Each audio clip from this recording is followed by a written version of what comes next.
Recording in progress.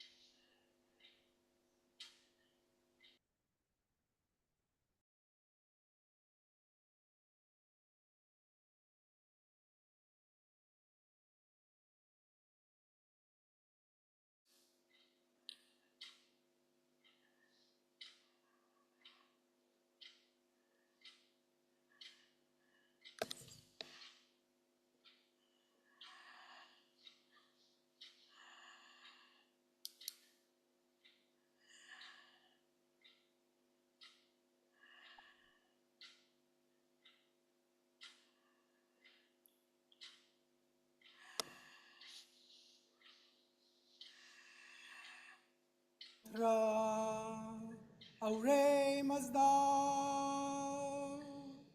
Hashem Vahu Vahishtem Asti Ushtaste Ushtahamai Yatashai Vahishtai Hashem Maname Ahura Mazda. To think a good thought, to speak a good word, to do a good deed is righteousness. Happiness comes to those who live with the consciousness of righteousness. And with that sentiment,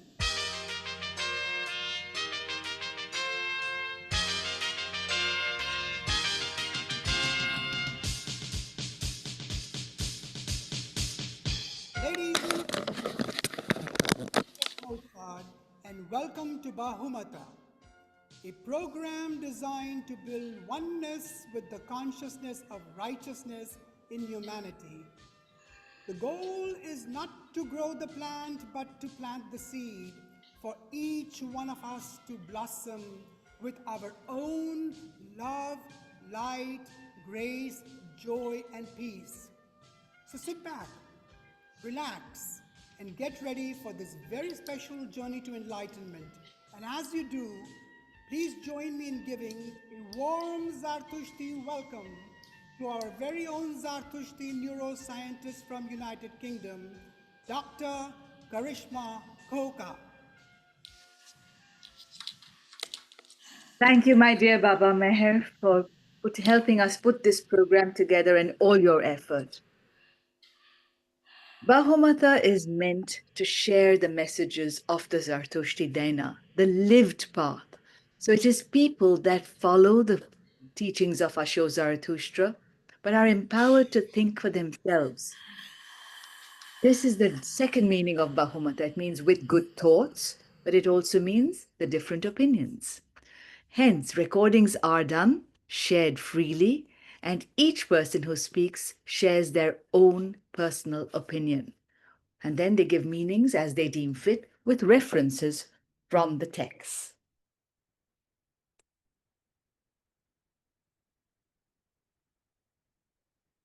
We aim to send out powerful united vibrations of peace and love for the good of all. Hence, if you do have a difference of opinion, your opinion is most welcome in the discussion section, and we would love to hear from you. Gratitude to Mr. Meher Amalsad, the mentor and facilitator of Bahumata, and to Mr. Yazdi Tantra, who supports and records all the sessions and shares it on Zoroastrians.net. The 4 principles of Bahumata are to conserve and share the knowledge in the prayers, the practice, and the principles of the Zarathustra Dhyana so that we can honor our elders, our priests and knowledgeable elders, and build communication between elders and the youth, to build empowerment with knowledge and good leadership for the good of all. Thus, we can actually achieve what Zarathustra Sahib guided: fellowship, world peace, happiness and prosperity and progress. Each speaker will therefore choose how they wish to give the talk, with concepts from the prayers reflecting Humata, lines and words from the prayers and texts and the gathas reflecting Hukta, and their own interpretation for good action, meaning good deeds, vrashta. Then we will take your questions related to the talk specifically, and then we'll move into the discussion sharing section where you can share your thoughts, your interpretation, your experiences with the faith.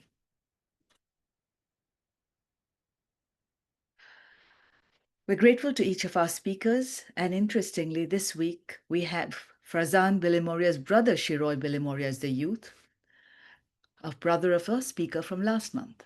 Our senior person of the day is Mobedyar Armita Dalal. Our Mobed is Ervad Frazan Kotwal. The youth is Shiroy Bilimoria, and we have Dr. Zaxis Anklasaria, a very, very inspirational doctor, giving us the final talk.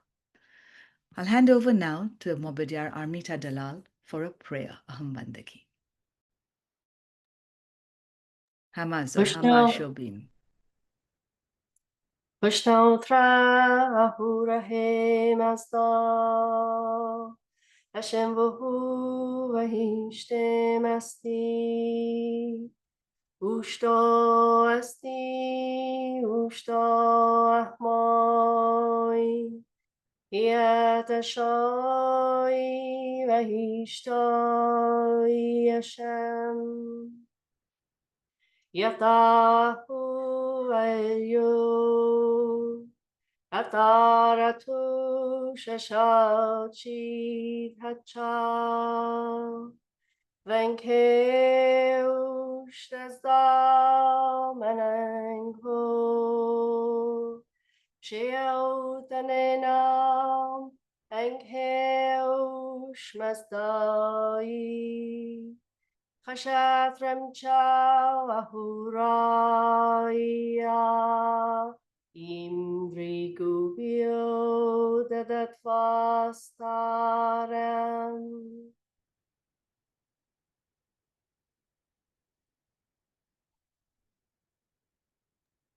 Thank you very much for your Hambandagi and the blessing of your voice, Mobedyar Armita.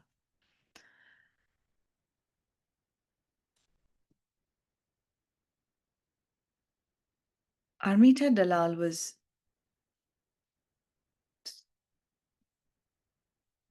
born in Tehran, in Iran, into a Mobed family. Mobed means a priest, where the teachings of Asho Zarathustra and the sacred rituals of the Zoroastrian faith were an integral part of life. From an early age, Mobedyar Armita felt a deep inclination towards spiritual learning and the traditions that shaped her heritage.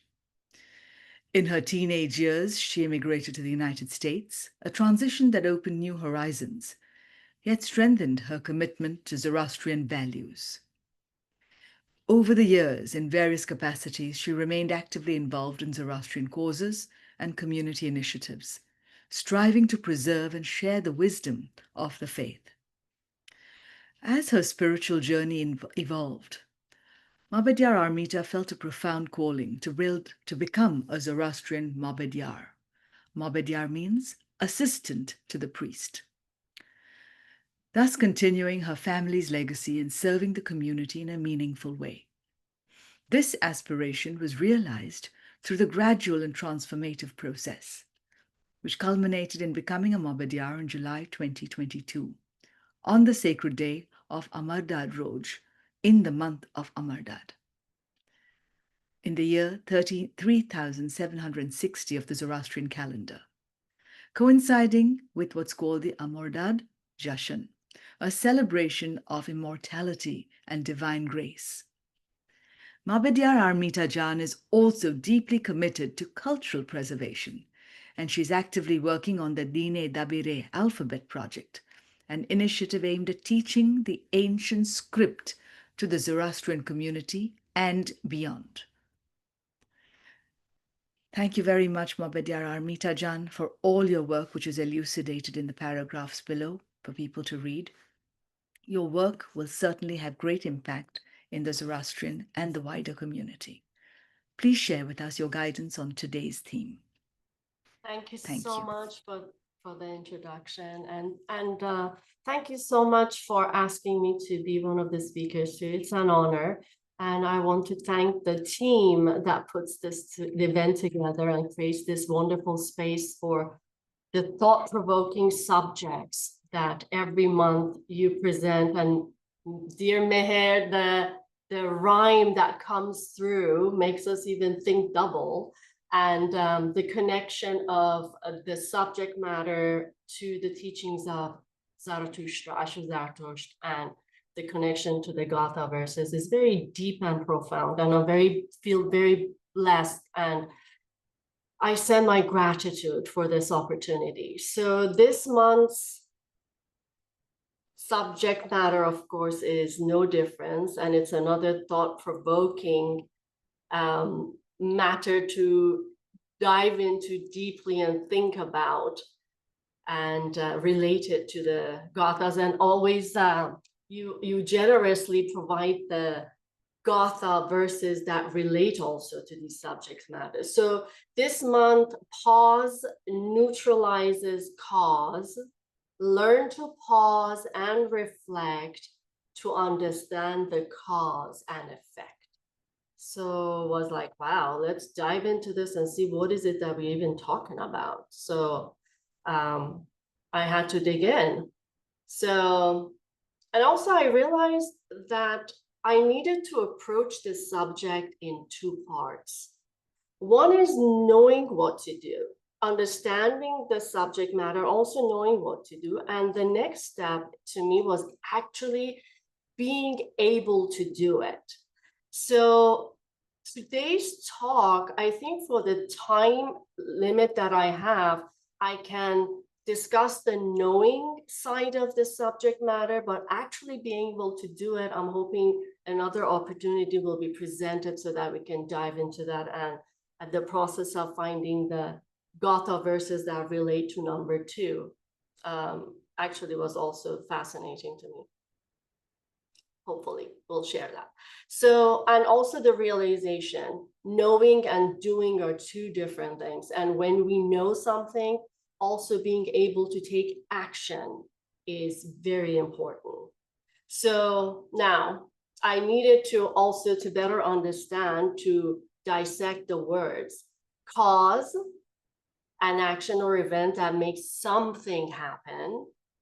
Pause is that temporary stop, that temporary moment where we can convert reacting with emotions and unreasonably and change it into a behavior that can be intellectual and wisely.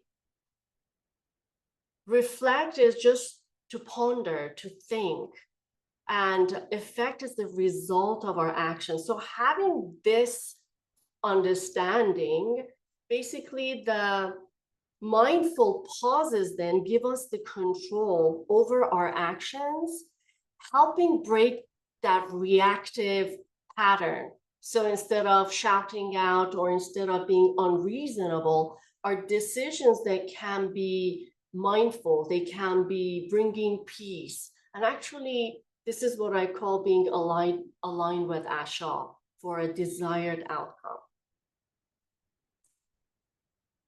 So the verses that were recommended and come through and beautiful, it's our Yasnas 30.2 and 30.5. And I would like to recite these yasnas in the original language, because I feel like by reciting these ancient words, we keep them alive. And I also like to recite them from the original Dindabire script, because I feel it maintains the quality of the chanting with the short and long vowels. So with that said, Yasna 30.2 says, Srauta Geusha Ishvahishta Avainata Sucha Mananka Avarena Vichitahya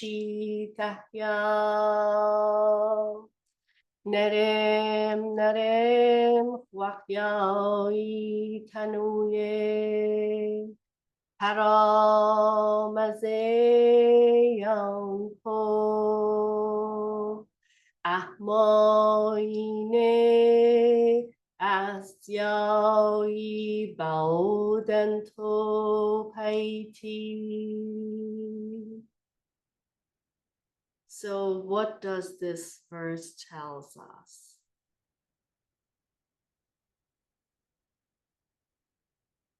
Hear the best with your ears and ponder with a bright mind. Teach each man and woman for his or herself, and each man and woman for his or herself. Select either of the two. Awaken to the doctrine of ours before the great event of choice. So here, they hear the best with your ears and ponder. Right there is like, use your intellect. We need to use our intellect to hear it with our mind and pause. And then each of us get to choose and select either of the two. The two means the decision that is aligned with Asha and the decision that is not aligned with the Asha.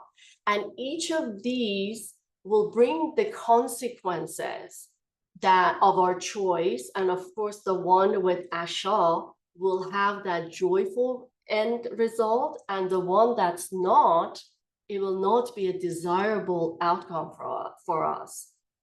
Awaken to this doctrine of ours before the great event. So my interpretation and understanding, doctrine of ours would be the teachings of Zarathustra and understanding the consequences of our actions. An event, great event of choice is those moments in our lives that become crucial points with our decision making, where our decisions determines the outcome of what we want to receive. So it's really important to have our Vohuman being aligned with Asha in place. And also I see Khashatra, that kingdom of self, playing a role in allowing me to become aligned with Asha, with my Vohuman. And that's where, once all of this is aligned, Sapanta Almighty in full can present itself. So that serenity, that joyful living will come. So the next verse, let me see if I have the, I guess I might, hold on one second. Maybe so I must have taken it out. It's on the previous, it's on the previous slide. Thank you. Go back one slide. Okay, actually this is it. So this is, so what I recited actually was 30.5. My apologies, I must have clicked too fast. So I'm going to deliver now Yasna 30.2. Karishma, correct me. Karishma, I think you're Karishma, muted. come back up. She's This saying is maybe 30.2. You're right. Yes, And you I have already recited recited. 30.5. No. So this is, okay, hold on. I'm sorry. Hold on one second. I'm getting this. I must have moved my slides. Hold on.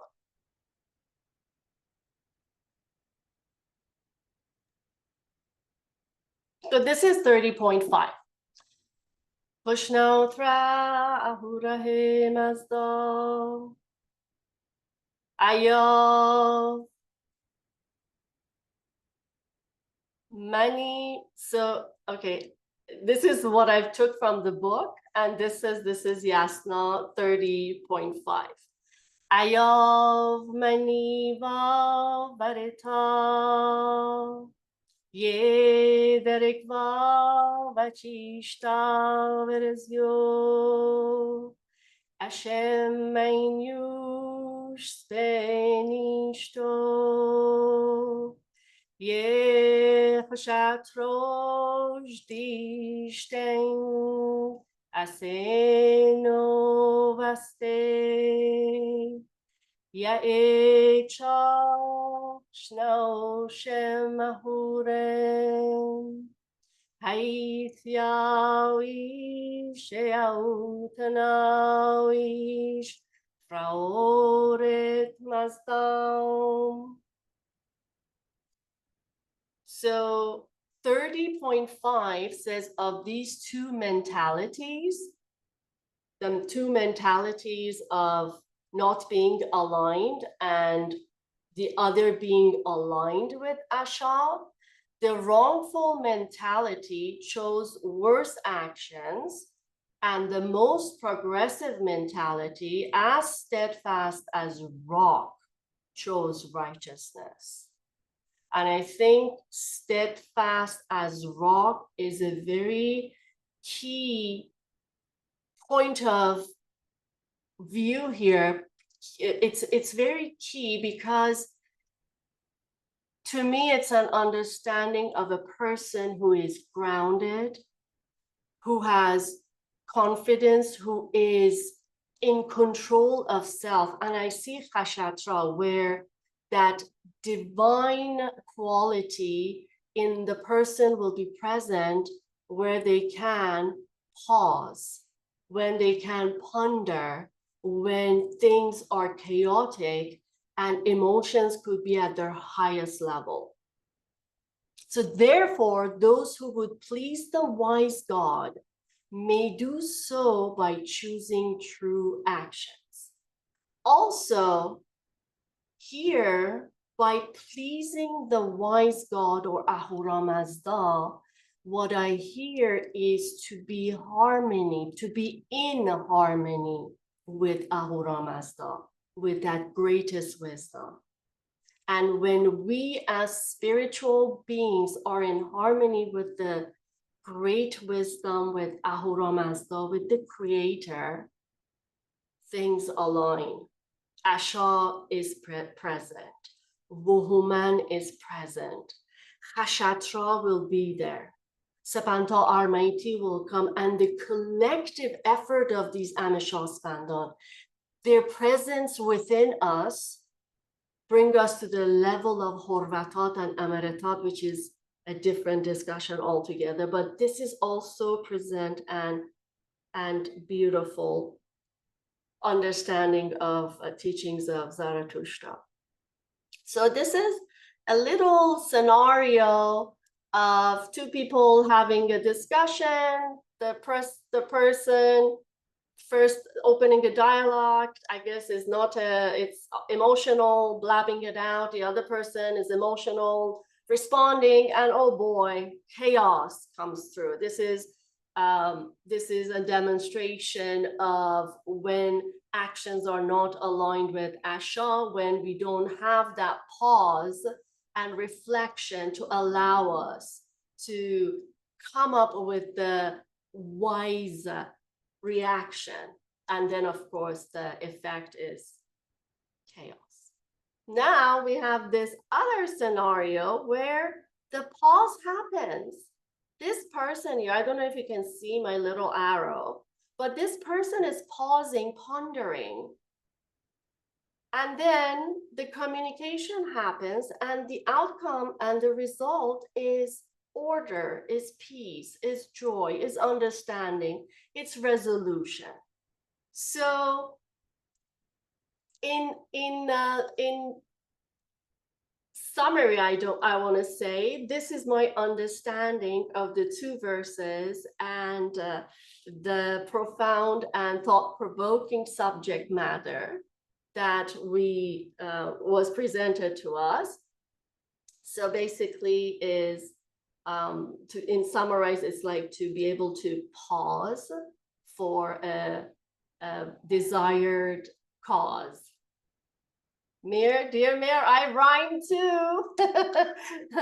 So with that said, I'm going to, let me see what this So yes, so Yasna's 30.2 and 5 tell us what to do when we need to pause and ponder.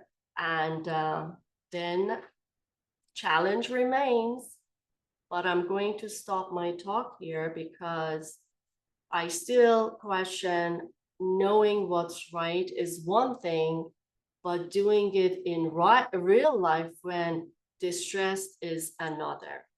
So with that thought in mind, I'm going to end my talk here. And thank you, all of you, beautiful organizers and participants at this time. Thank you very much. Thank you, Mabed Yarbanu Armita Dalal. You've left us with a question that I'm sure each of our speakers will share their thoughts upon. And then I would like to probably come back to you at the end to ask you for how you think you might suggest action. But now we will move on to Mabed Sahib Frazan Kotwal. Ervat Frazan Kotwal is an internationally celebrated baritone, born in Mumbai, now based in Germany, who has become the first Indian to perform major roles such as Don Giovanni and the Count in Les Nozze de Figaro and Marcello in La Bohème on professional European stages. Hailed by critics, rightly so, for his magnetic charisma and a voice rich and full of nuance, Ervat Frazan has quickly established himself as one of the most promising young baritones of his generation. His acclaimed debut as Don Giovanni in in 2025 confirmed his place as a commanding operatic presence, followed by successes in Puccini and Donizetti, alongside a growing reputation as a sought-after lied and concert interpreter, with a repertoire ranging from Mahler to Brahms. Ervat Frazan is a graduate from the State University of Music and Performing Arts Stuttgart, where he studied with Professor Ulrich Sontag and earned distinction. Ervat Sahib Frazan is currently mentored by Sir Simon Keen-Leaside, Catherine Foster, and Jack Livigini. Beyond the stage, he serves as the second chairperson of the Christe Guttrell Foundation, correct my pronunciation later, please, supporting young musicians while continuing his own global career with appearances in New York, London, Vienna, and beyond.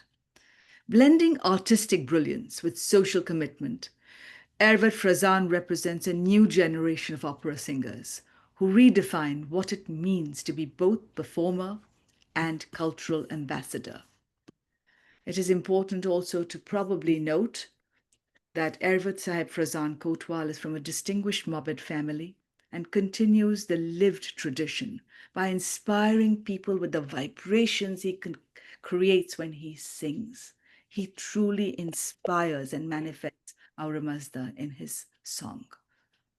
Ervat Sahib Frazan, over to you with gratitude to your parents and your brother. Thank you so much, Karishma, for this beautiful introduction and for your kind words. When I received this topic, firstly, good evening, everybody from all around the world, and thank you for welcoming me here tonight. And for my second time, actually, I'm speaking, and it's truly an honor and a blessing to share this theme today. And when I received this theme, I did think about it a lot, just like Mombedia. And I kind of realized that subconsciously, I do this. And today's theme, pause neutralizes cause. In the beginning, it did sound very philosophical for me, but then I also realized that it's deeply personal because it's something I live every single time I walk on stage and every time I take a breath before singing. I would just like to start by saying that as an artist, especially as an opera singer, as a singer who performs in front of a lot of people live, because we I do not do recordings or something like that. It's very important to have a very strong exterior, a very confident exterior, um, an outward self of confidence. Because the moment I feel any sense of nervousness or shyness or scared, it kind of reflects in what I am singing, and then the audience feels that. And but today I want to shed that. I want to shed that part, that side of myself. I don't want to stand as the confident Frizan on stage who is beaming and singing and radiating whatever emotion the song or the music chooses to. And I would like to share a very deep personal story that not many people also know, because I don't like to talk about it also, because I feel that also takes away from the allure of my persona as a musician. When I was 18 and 19 back home in Mumbai, when I was living there, and I was starting off my journey as a singer, I was young, I was excited, and I sang a lot. I was this vibrant young boy, discovering opera for the first time, just being like a sponge, absorbing all of it, learning as much as I can. And there were a few people back home who I really looked up to, who were maybe my mentors, and they guided me. They were the people who I learned from. Unfortunately, during that time in my life, those people were also not the most encouraging to me and said many mean things to me. Like when I used to sing, they would say, "Oh, yeah, you sound like a beggar, you sound like a street hawker, or you sound like a raddiwala, a person who sells newspapers, on the street, or used newspapers, who collects used newspapers." And a lot of mean comments were told to me that I was not good enough. I was not maybe good enough to come to Europe and study and become a musician, or I didn't have the voice, or my voice was not big enough, and all those things. And it would hurt me a little bit, but I feel, that time I was back home. I used to go to the Atas Berams, I used to pray, and spirituality, my prayers, that all helped me move on from that. It helped me still go ahead, follow my dreams, and make my dreams a reality. And that's all in the past. I don't think about it anymore. But years later, when I have performed so many things and really achieved a lot, sometimes, just sometimes, very rarely, those voices, they pop back again. And it recently happened to me again this year when I was singing the role of Don Giovanni, which for me is really a very, it's a milestone in my career. It's a huge thing for any baritone out there, any opera singer out there, to sing this iconic opera. There's a lot at stake because you're singing a very big role, a very challenging role. And it was my first time. A lot is depending on me. A lot of people have put their trust in me. And, everybody has these expectations of you. And what happened was, before going on stage, just before the moment I was maybe about to start singing, because in this role I had to go and start singing, like go on stage and just start singing. So just backstage, suddenly those voices, they came back. You're not good enough, you sound like a beggar, you sound like a street vendor, you will never make it in Europe. All of a sudden, just randomly it came up. And I was stumped. I was like, what's happening? Here I am going to make my debut, and I have to be this confident man who goes on stage, and these thoughts are popping up in my head. And that's when I took the time to pause in that moment, even though it might have been maybe a second. But that second for me felt like an eternity, where I had to really stop, pause, think about it, breathe, close my eyes, take one deep breath, And in that pause, in that 1 second, I remembered why I sing, why I chose to sing. Not to prove anything, not to prove those people who told me those things, but to give something, to share the joy, and also to create the connection. Because in the Gathas, they say that happiness comes to the one who brings happiness to others. And that is why I have always been an artist or chosen to be an artist. I could have become anything else. I studied other things also. But I really chose this path of being an artist because of the gift that Khodaiji has given me. The reason why I'm sharing this aspect is because I want to talk about the practice of pause neutralizing cause, because it just, that single pause, it changes everything.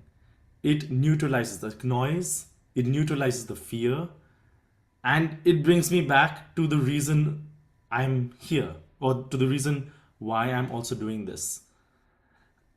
And for me, that was such a pivotal moment in my life, because in the moment I had to really think fast, but in the moment, but now when I look back, it was a very big thing for me, because between the stimulus and the response, and between the sound and the silence, or the pause, sorry, between the sound and the silence is a pause. And in that pause lies so much. There's so much that can happen in that 1 second or 2 seconds. And it really helped me. I mean, that was the best show I had given of Don Giovanni. Because all of a sudden I felt as if I had not, if I just ignored it, or if I just let the voices come out and then go on stage, I don't think I would have sung so well. But I chose to take the moment to really breathe, and the voices went. I got on stage and I sang. I feel in music also, in my branch of music, silence is not the absence of sound. For example, there is a whole piece called 433. It's this piece by a composer called John Cage. And in that piece, all the performers do is that they come on stage with the pianos and instruments and voices, and all they come and do is that they stand in silence. And the audience gets very uncomfortable. People are like, what's happening? Why are they standing in silence? And they're not moving. And it's very interesting. And John Cage, the reason why he composed this, so he said, actually, there's music also in the silence. And the same way, without pause, emotion and music has no direction. So before I sing, I kind of remind myself, I always have to, after that moment where I had this revelation of such, before I sing, I remind myself that this moment is really not just about perfection, because as a classical musician, a lot of pressure is put on us to be perfect, to sing the right notes, to be with the orchestra. But it's more about the presence. And the pause is what helps me connect to something larger than myself, to the audience, the music, and the divine.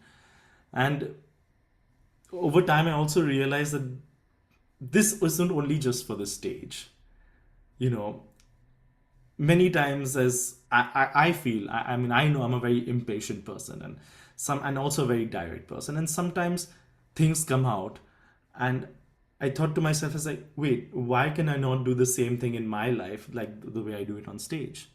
So really pause for a moment, think, and then say it. And of course, when something hurts me, when stress builds, especially for musicians, especially because the stakes are so high, I go out there are 1,000 people in front of me, and they're all waiting with bated breath, and me too, until the first note comes out or something. it's very high stakes because it has to be right on the point. You have to be so focused. There are 100 people below you following you or waiting for you. I really use the use the pause ritual, which actually was shared with me about the stop method, where you stop, take a breath, observe, and then proceed. Those few seconds of awareness, or 1 second or milliseconds of awareness, can transform the entire energy of a moment, which it really did for me. I've done that, and it was incredible actually, and in a way kind of turned the pain into peace. Maybe pain is a bit of a is too bit of a strong word, but maybe, or discomfort into peace. Yeah, because in a way I was also trying to read about, or trying to like find definitions for the word pause and cause, and I found a very nice quote. I don't know who it is from, but I'm just going to recite it. It says, because science may explain the cause, but spirituality blesses the pause. which I thought was which I thought was really brilliant actually, and it's exactly what today's topic is about. So, my fellow Zoroastrians, um, as a performer and as a human being, I've learned that the greatest act of strength actually is not in the performance itself, but really in the moment before the performance. That that small chance that you wait, that that breath, just that inhalation, and the pause that comes before you open your mouth, whether that's to speak, whether that's to sing, whether that's to pray. It's that for me is actually the greatest strength of the performance. And something that I naturally try to do is pause, reflect, breathe, and choose with Vahumana, choose with the good mind. Because in that small moment of stillness, you may find a universe of truth.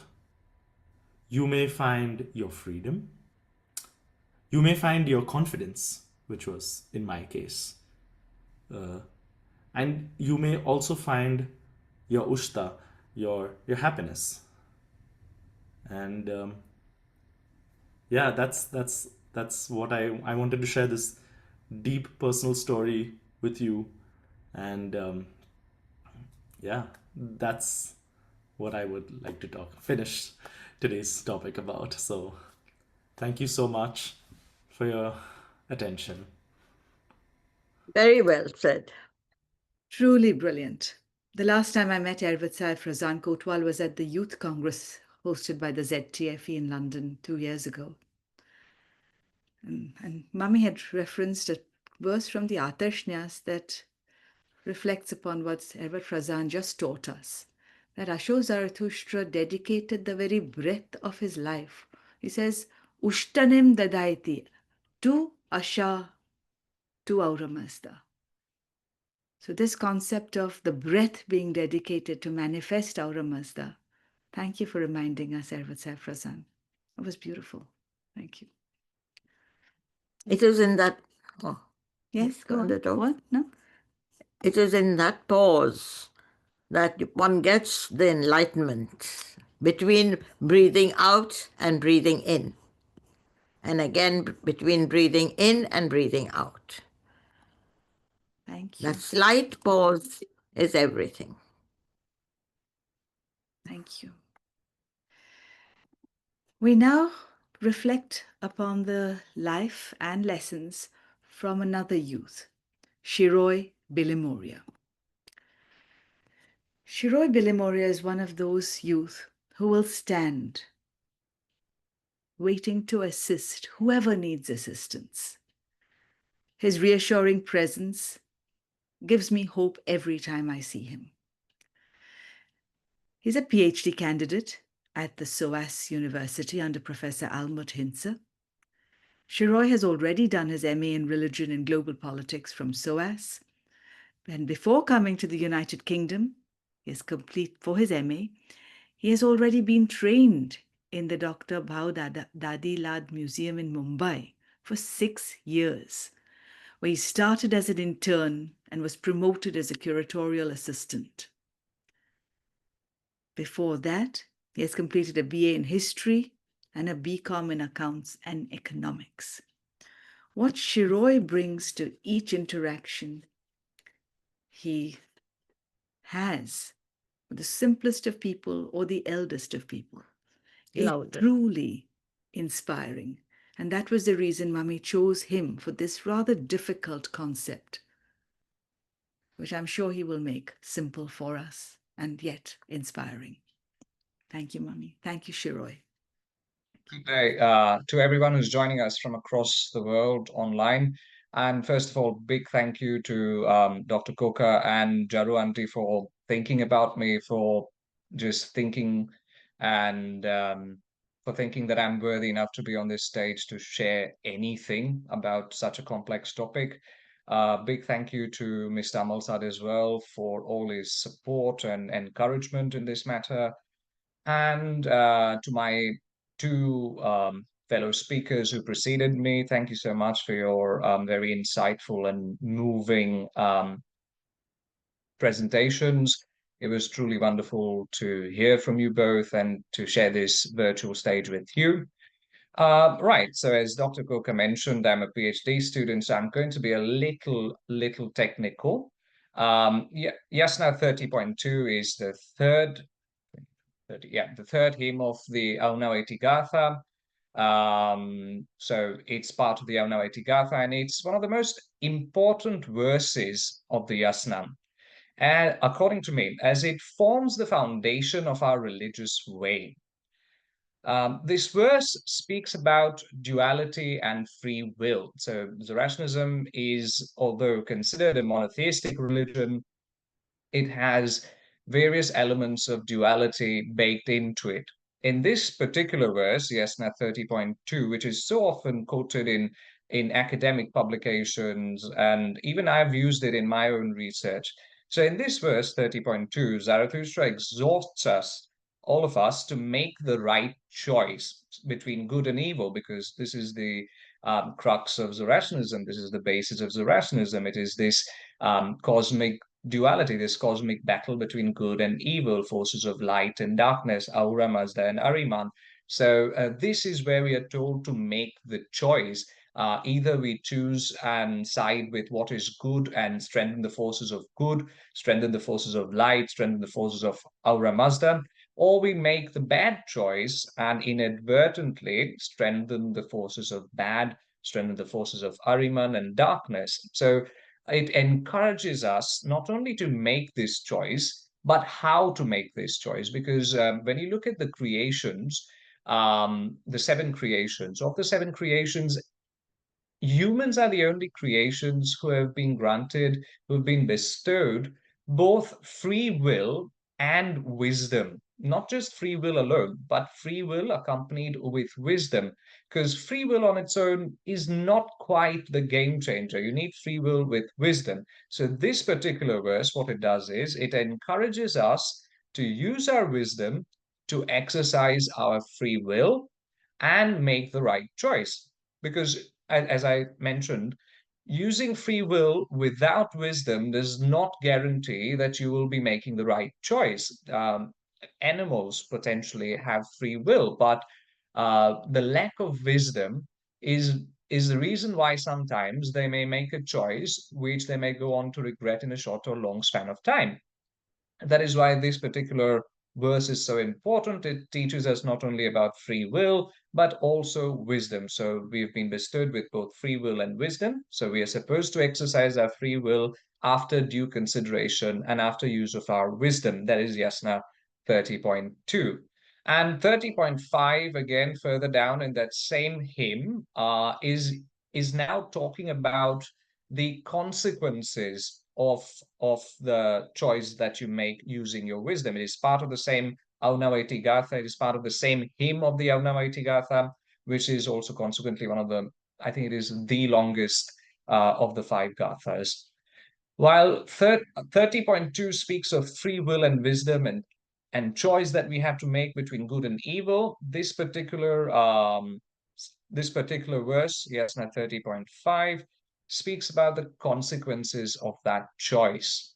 And consequence is a very important theme. This theme of cause and effect is prevalent throughout the Gathas. If one were to examine all the 17 hymns, and perhaps even beyond the Gatha, you look at the Yasna Tanghaiti, or if you go in and look at all the other chapters of the Yasna ceremony, or indeed all the other holy texts, even the Devdad and Visparat, all of these texts, cause and effect. This theme is prevalent in all of the holy texts in Zoroastrianism, because cause and effect is something that is central to our religion, and this causality and this position of causality is due to free will. Because we have free will, we cause things to happen because of our free will. That is why it is so important to use wisdom when exercising this free will.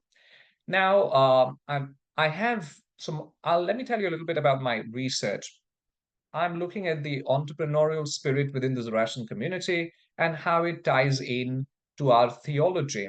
And it is in our theology where I look at verses such as these, where causality is present, where cause and effect is so important, that is central to my research, that I incorporate into my own research. So my research, and I recently concluded my fieldwork. It included me interviewing nearly 40 entrepreneurs across the world, about 20 in India, and 20 more in the diaspora here in the UK, in North America, in the United States, and in Canada. And I spoke to these entrepreneurs, big and small. They were either legacy entrepreneurs, like members of the Godrej family, or they were small entrepreneurs just starting out. And when I spoke to them, whether they were religious or not, whether they were well versed with the philosophies of the Gathas or could read the Gathas, whether they're irrespective of all of that, just by virtue of being born and brought up in a Zoroastrian household, they had an understanding of how to exercise their free will and how to use their wisdom to make the right choices. And along the course of my fieldwork, I found that through my interactions with them. So I'd ask them questions like, so if it is a matter of profits, will you circumvent certain processes for a short-term gain? Would you maybe skirt the law for a short-term gain? And almost always, exclusively, doesn't matter the size of their enterprise, doesn't matter where they are in the world. Most of them gave me this answer that we will sacrifice short-term gains, but we will not make the wrong choice. And on pressing on further inquiry, they would always say that this is what we were taught, this is what our parents taught us, this is what our identity is, this is how we grew up. That making the right choice, irrespective of when, is something that is very important to us, because everyone can make the right choice when it is easy. It is when things are difficult. It is when you potentially have to sacrifice profits, or it is when you have potential for blowback onto yourself, that making the right choice becomes a little more difficult. But it is in those trying and testing times that these entrepreneurs have told me that they stick with it. And part of my research was not just speaking to contemporary entrepreneurs, but to juxtapose that data that I got from contemporary entrepreneurs alongside historical studies. For example, there was a bit about Dr. Dadabhai Naoroji that I read in one of the history books, and a little known fact that Dr. Dadabhai Naoroji, when he first came to the UK in 1855, actually came with the Kama brothers, sorry, the Kamas, to start the first Zoroastrian trading company in the UK, whose offices were in Liverpool Street. Now, of course, not Dr. Dadabhai Naoroji was not famous for his entrepreneurial ventures. He's more famous for his politics, and there was a reason for it, because his enterprise didn't quite live up to what he'd expected. It failed, and at the end of it, he was in debt, and he owed his debtors a lot of money. And generally, the rule would have been that if you go to the bank and if you ask for money, they would need guarantees. They wouldn't, if you didn't have some sort of leverage, they wouldn't guarantee you and they wouldn't lend you the funds. But Dr. Dadabhai Naoroji went to a lot of personal friends within the community and outside in the wider Indian community, and such was his dedication to his word, and such was his reputation to sticking to his word, that his friends from within the Zoroastrian community and from within the wider Indian community, and indeed even the British community, that he was able to secure the funds that he needed to settle with his debtors and to settle with his creditors. And he was finally able to wind up his business without making anyone unhappy. And this is the sort of choices that one makes, that a Zoroastrian makes in trying and testing times. Another example from history that comes to mind is Dinsaji Petit of the famous Petit family in Bombay. And around the 1890s, the Petit family used to own a lot of mills across Bombay, in and around Bombay. And in 1896, Bombay suffered a horrific outbreak of the bubonic plague. So there was a horrific outbreak of the plague in Bombay, and it had started in mill workers' quarters. So there was a part of the city where the mill workers concentrated and where the mill workers lived. And the plague had first started there. And this plague had ravaged the mill working population of the city. And a lot of mill workers were incurring massive losses because of that, because their workers were dying, productivity was low, and people from the hinterland didn't want to come and work in the mills because they would have to go and inadvertently live in those slums and mill quarters where, due to poor sanitation, the plague was existent. So at this point, this Dinshaji Patit, who was one of the largest employers and who ran a lot of mills in and around Bombay, he made a choice that others. So this was the same. The circumstance was the same for pretty much all mill owners across Bombay, across the presidency of Bombay, which is quite large. But Dinshaji Petit made the choice that for his mill workers, he was going to provide affordable housing, which was planned according to British hygiene laws, which accounted for clean drinking water, which provided ventilation for clean air, which provided open spaces, which provided parks. So he sort of dedicated a large sum of money for creating mill workers housing, so that his mill workers don't have to go and live in those slums and don't die of the plague. So he created mill workers housing. The experiment worked. His mill workers started.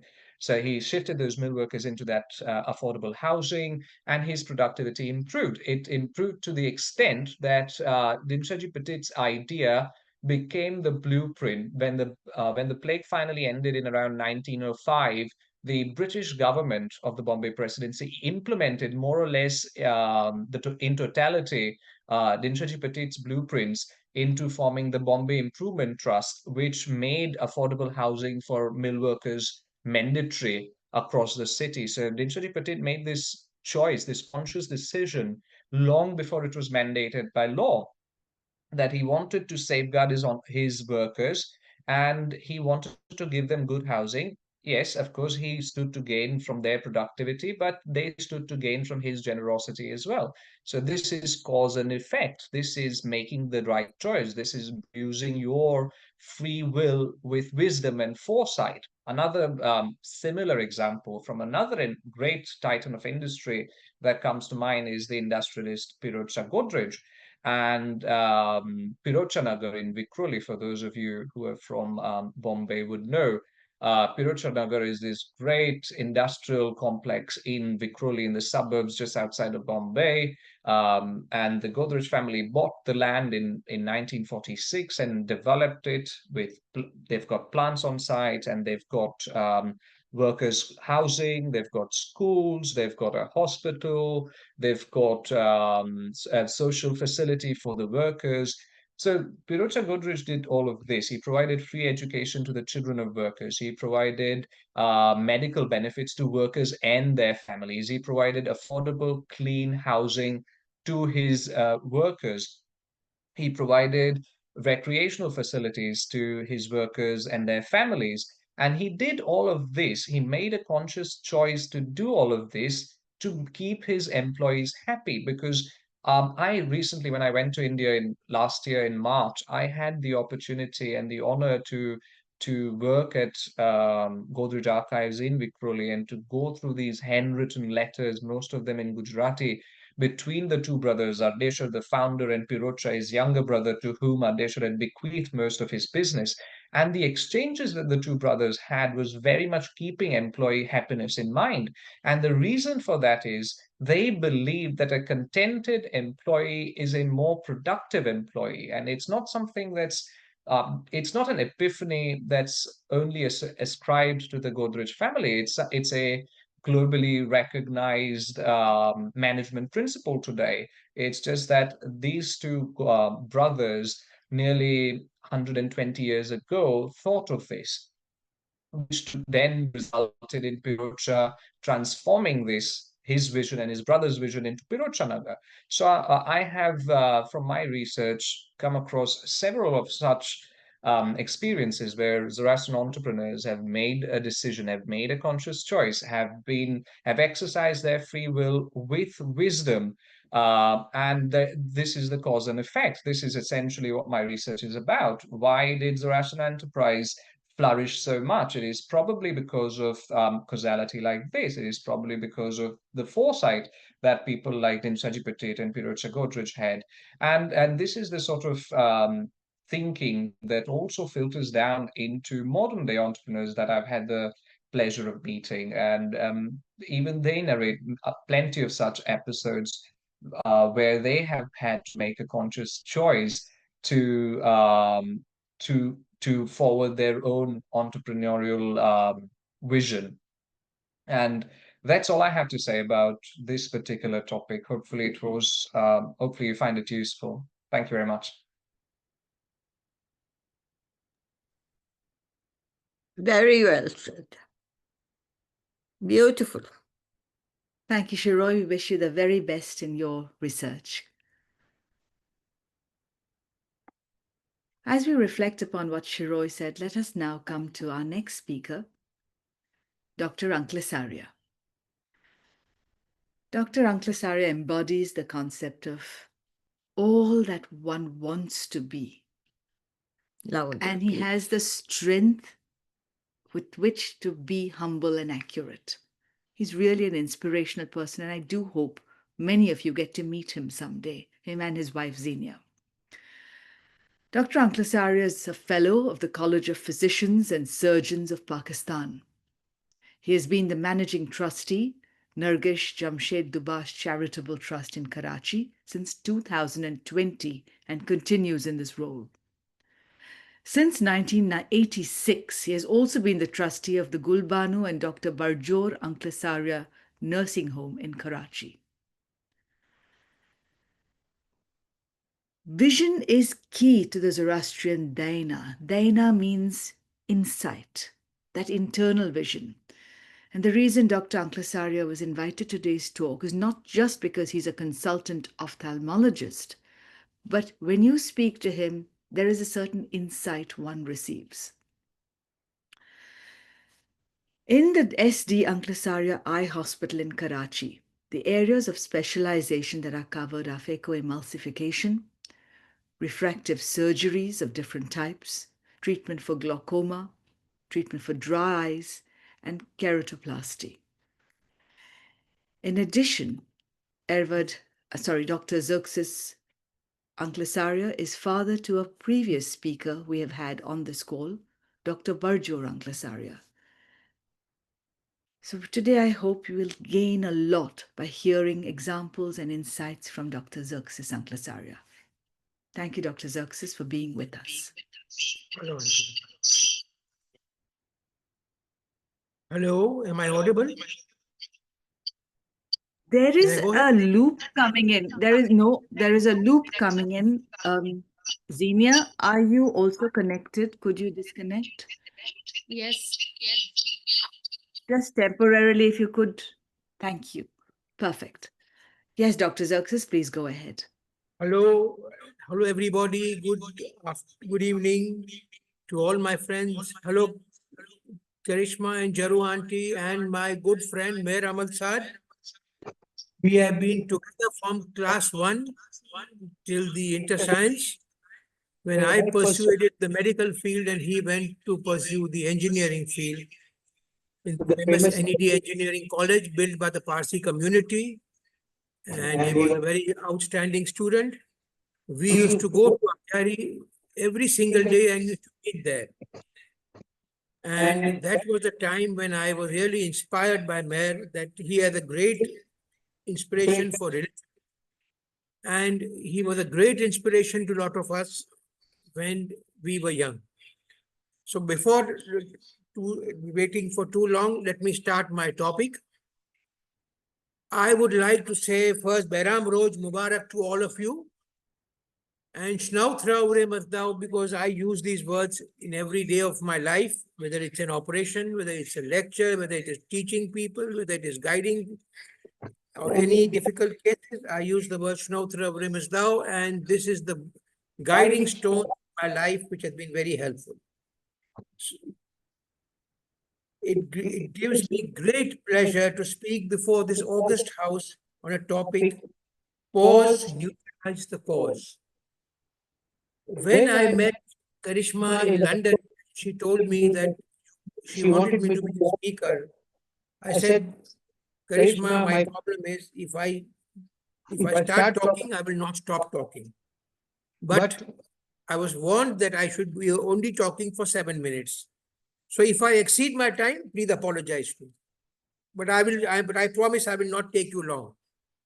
Dear friends, in every single moment of life, something is happening to us. Something good, something bad, something funny, something, I cannot explain, but something is there which is always causing us. And we have a reaction in our body that we should react, we should act, we cannot remain silent. Especially Parsis, we can't remain silent. Actually, we are living in an atomic world, a world which is governed by artificial intelligence, robots, and drones, which are shaping the future of our world. We as human beings are fortunately governed by the Newton's third law of motion, which I'm sure everybody must be noticing, that every action has an equal and opposite reaction. So when anybody says something, we have to say something, and we cannot remain quiet. We as human beings expect the best for us and the best for the world. We expect that everything should go straight. There should be no turns and twists in life. Life should be straight and should be a bed of roses. But unfortunately, this is not the case. Life has always remained a source of experiment for everyone. We have to go through hassles, ups and downs, turns and twists, and this is what makes a man perfect. We have to understand that life is full of uncertainties, but there will be a day when there will be sunrise after sunset. Human nature is such that we get upset on small matters. This is the mulukna halak kharab che, the country is doing this. But we all do not understand, but we understand one thing, that if whatever will happen for everybody will happen for you. Tension is not going to bring up anything. The only thing it is going to raise your adrenaline, and the raising of the adrenaline will give you a lot of other problems, medically, physically. So it is better we understand that to remain calm is the if you want to enjoy peace of life.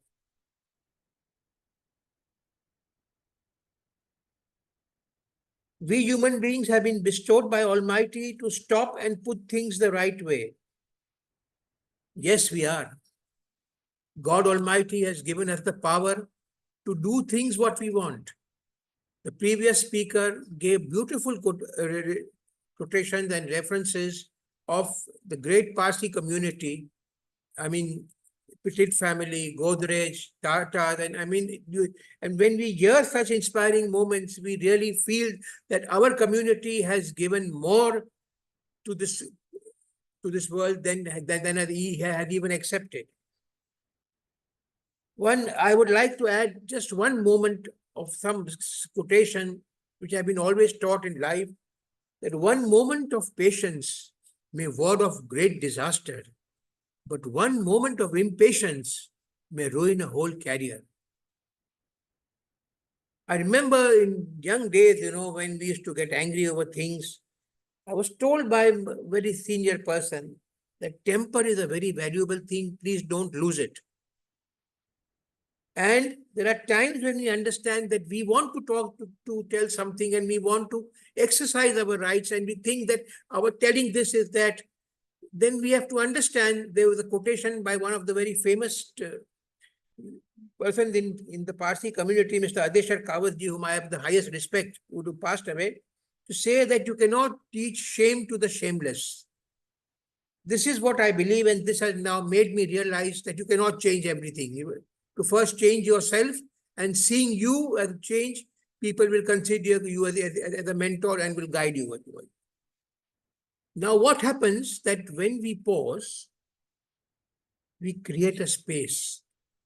That space is the space between the cause and our response. That is the space of neutrality.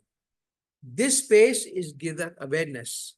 And I always say that the people who calm down and use this space gives us the ability to think and neutralize the cascade of events.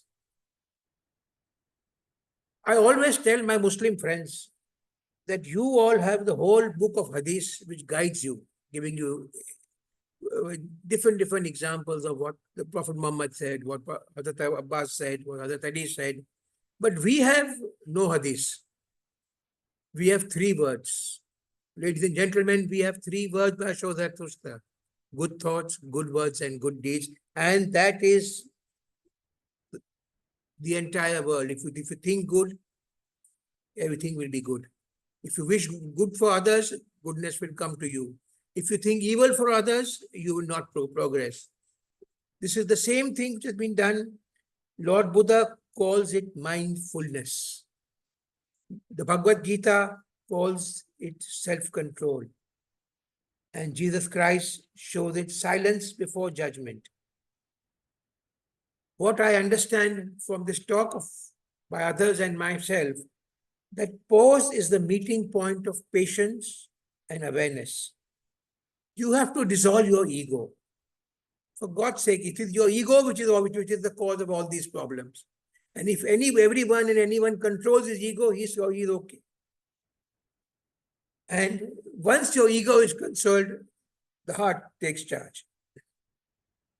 You see, you should let your mind control your heart and not your heart control your mind.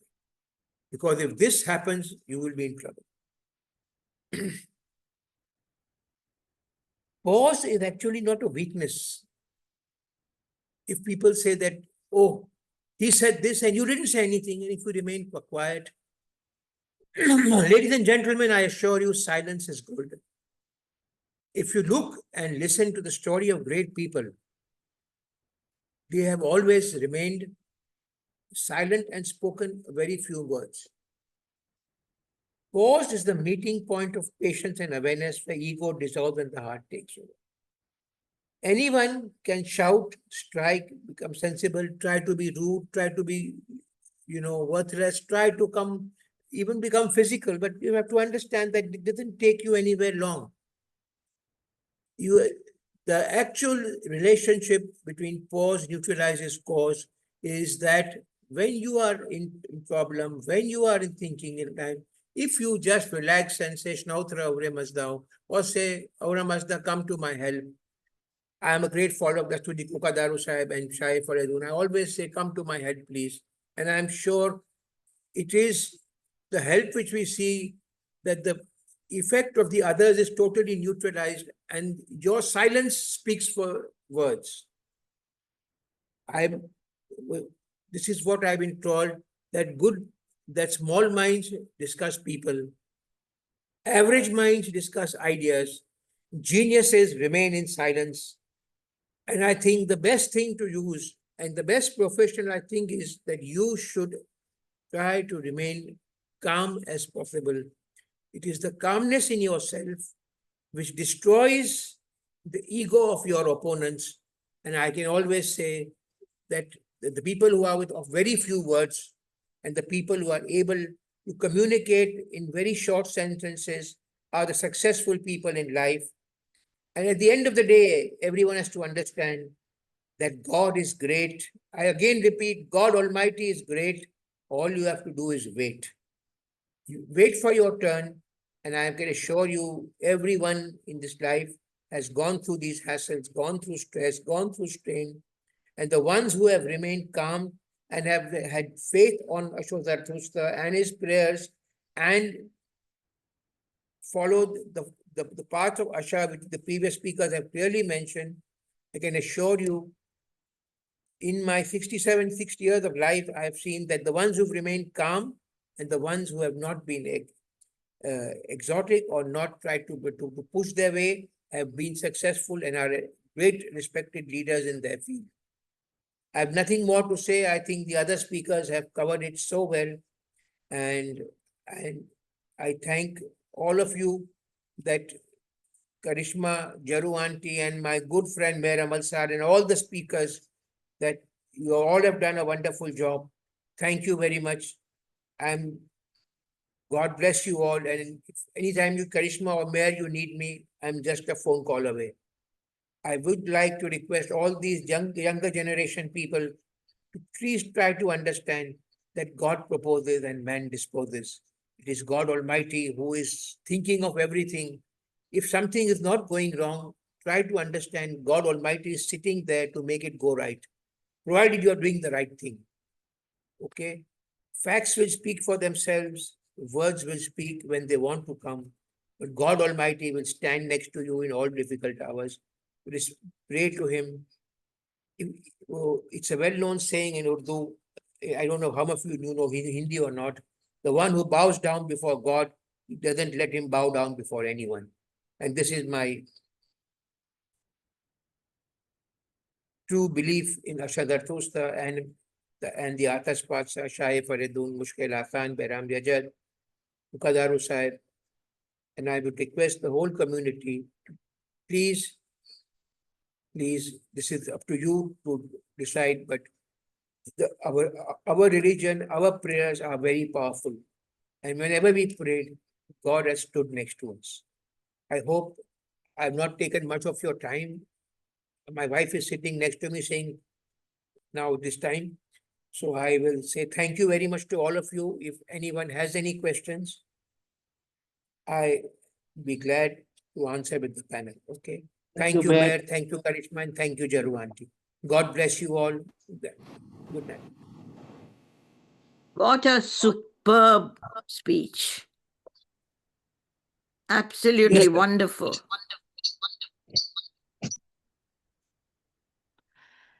Thank you very much, Dr. Zaxis.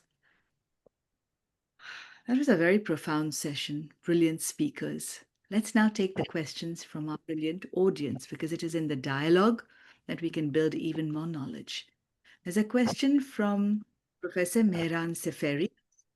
This relates to what you said, Mobedyar Armita, about, remember you said something about it's not enough to know, it is to implement with Kshatravairya. This says, thank you, Mobedyar. Let me just spotlight everyone. Shiro, if you turn your camera on, I will be able to find you.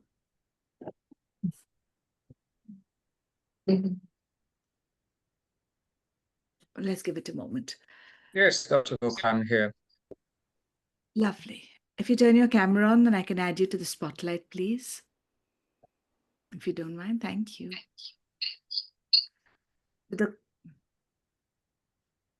I hear it. Echo.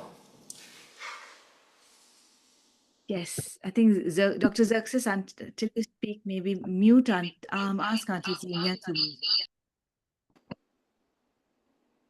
Okay, Sorry? the question is, thank you, Mohammed. There was an echo that was coming from, I think Auntie Zenia must have turned on her audio again. That's absolutely fine. That's fine. That happens all the time. And she's a very important part of this whole conversation. So thank you, Auntie Zenia, for being with us. Well, Very often, thank you. if you turn your camera on, we can see you from time to time, or at least just briefly. We often forget that it's the entire family that contributes to the success and the service anyone puts in, but this is particularly so for Mubbeds and for doctors, but true of a lot of, maybe everyone. So I'm just going to spotlight Xenia Anklasaria for a moment and give her our gratitude for the amount of sacrifice she must have given and service to contribute to the strength of two doctors in the family, Dr. Zerk and Dr. Barjor Anklasaria. Let me spotlight Barjor for you for a minute. A very inspiring youth. Thank you, Barjor, for taking time out to be with us today. No worries. If you need anything done, go to somebody, either Barjor or somebody like him. He's extremely busy, but he's dynamic enough to get something done. And he sings, and he's exuberant, and he's fun, and very serious also. And where is Okay, he? in London. But I'm sure if you need something done and you reach out to Barjor, he'll find a way to make something happen that will help. I have that confidence in him. Who's that? Dr. Xerxes and Xenia's son, Barjor, whom you're so fond of. So the first question is to you, Mobadia Armita, about this concept of making it happen, Kshatra.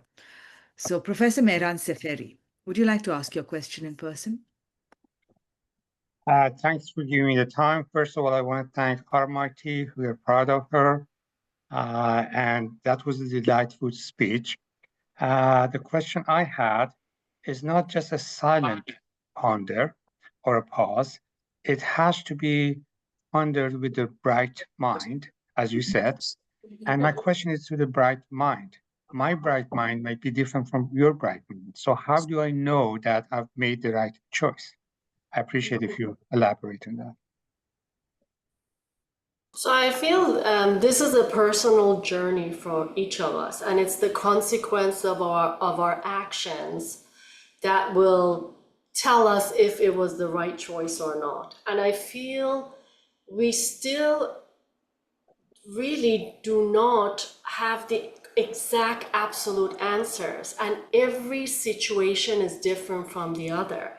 That's why I feel having the khashatra, that self-confidence, that divine kingdom where I'm grounded, when I'm focused, when I can, in most sensitive moments in life, be able to pause and make a decision.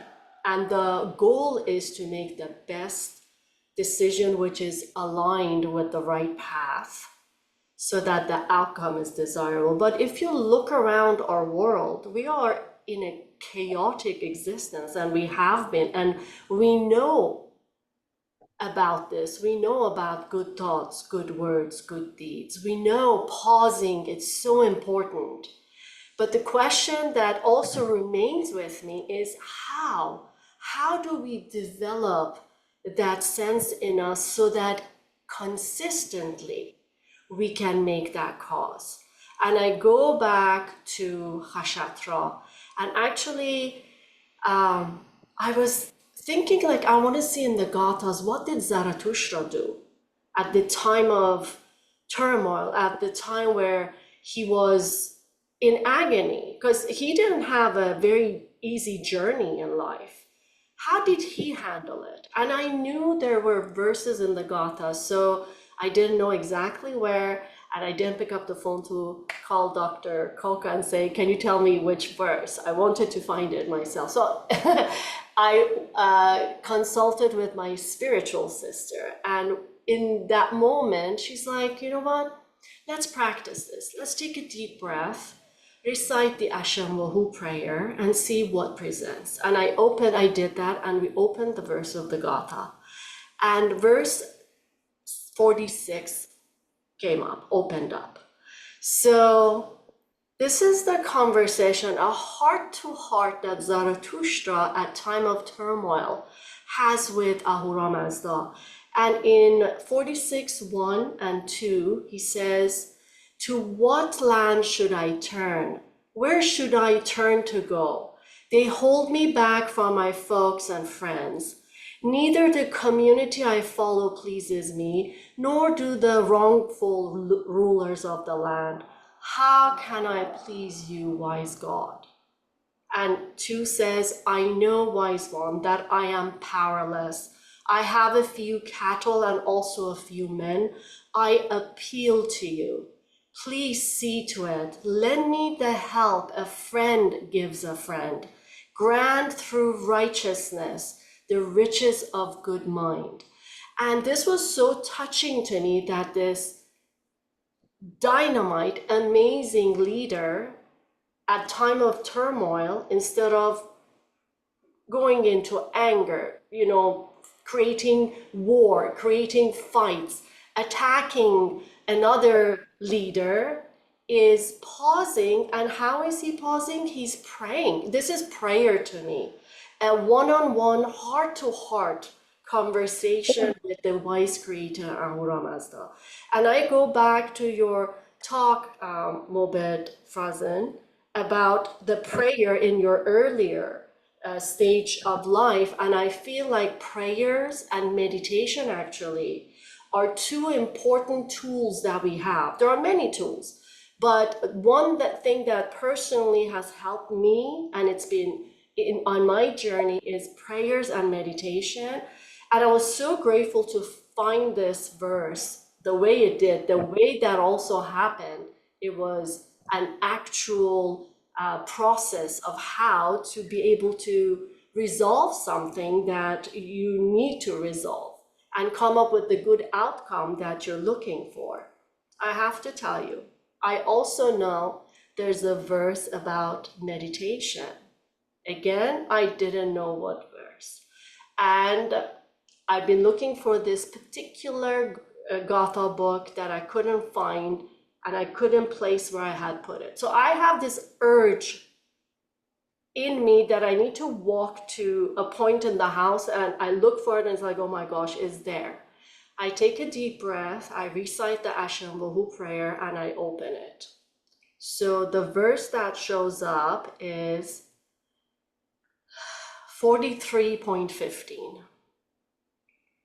43.15 says, "As divine and sacred have I recognized thee, O Ahura Mazda.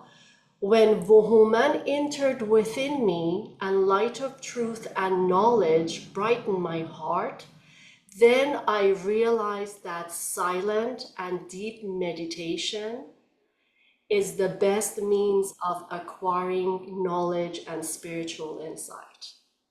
I was blown away by this because I don't know what it was, but that pause, that Ashamvahu prayer, granting a wish, and to see it become a reality was amazing. The subject matter, the practice of it, these verses appearing like that, I don't know what it is. I did it, but it's real. And I was very grateful for this experience and the ability to connect to the higher power. And I think Gatha says it, Vuhuman, Asha, Khashatra, alignment, Sapanta Armaiti, Horvatat, Ameritat. If we are aware of these divine attributes, divine quality that exist in all of us, because each of us are spiritual beings. And this connection with this higher creator, Ahura Mazda, happens, things align, miracles happen, joyful living shows itself. So I want to thank you for that question, actually, and the opportunity for me to be able to express my answer to you. Thank you. Let's see if anybody else raises their hand. We do have a comment from Sam Billimoria. Sam, you've got your name as Vision of Health, but if you turn your camera on and ask any question or make your comment, that'll be lovely. Likewise, Jahangir Sarosh is Conversations Across Beliefs. So if you'd like to make your comment in person, just turn your camera on and unmute yourself. Okay, I think we don't have any further questions, but I'll leave a few minutes for the speakers to give any final takeaways, final thoughts before we close today's recording. We will still be online after the recording stops so that people can share anything that they're too shy to share while the recording is going on. Any thoughts, any final takeaways? Dr. Xerxes, Herbert Prazan? Silence. That was the whole message here. That pause. So thank you all for being with us. This is a session that happens every month on the first Sunday of the month at the same time. My gratitude to the entire team. Before we close with a Hum Bandagi, let us have a quick prayer from Mabedyar Banu, Armita Dalal, and then we'll close with a gratitude to the team. Go ahead. Hoshnotra hurahe mazda Hashem vohu vahishte masti Ushta asti ushta ahmai Yatashai vahishtai Hashem Hamozur bim, hamozure, hamoashubim, hamozure vishkirfa bim, ham kafe koron bim, ham kafe bast kushtiano, niakano vahane kaf kishvar zamin bim. Yatahu elyo ataratu shashachi tacha Menkeush tasda menenko sheautanenam Menkeush masdai Hashatrem chawahuraya Indri gubyo dadatvastaram.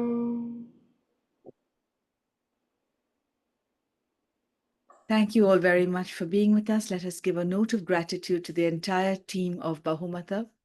We have with us today some of the team, including Mabit Saib Zarir Bhandara, who gives regular Sunday sessions, and you can join these to take advantage of the teachings and the prayers. Gratitude to our entire team. Thank you very much. Always remembering that in the Zartushti Daina is messages of life, of actually living this path. So as we lift our hands to help others and pray, what we're really doing is pleasing Aura Mazda and the essence of all creation. Thank you very much for being with us.